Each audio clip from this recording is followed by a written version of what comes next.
السلام علیکم ورحمۃ اللہ تعالی وبرکاتہ۔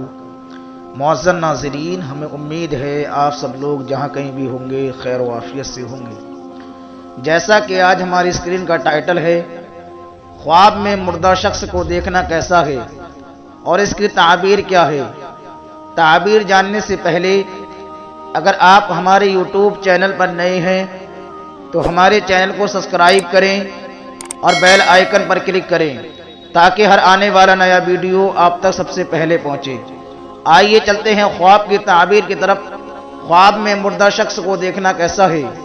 اگر خواب میں اپنے آپ کو مردہ دیکھے تو درازی عمر کی علامت ہے، حصول مقصد ہوگا۔ مردوں کو خوبصورت اور زندہ دیکھے تو نیک بختی کی علامت ہے، عزت و بزرگی حاصل ہوگی۔ اگر مردوں کی جماعت دیکھے تو گمراہی اور بدعت کی علامت ہے۔ مردے سے کچھ لینا صلاحیت و بہتری پائے گا۔ اگر مردے کو کچھ دے تو خرابی اور نقصان کی طرف اشارہ ہے۔ اگر مردہ کوئی کھانے پینے کی اشیاء دے تو راحت حاصل ہوگی، دین کی طرف راغب ہوگا اور آخرت نیک ہوگی۔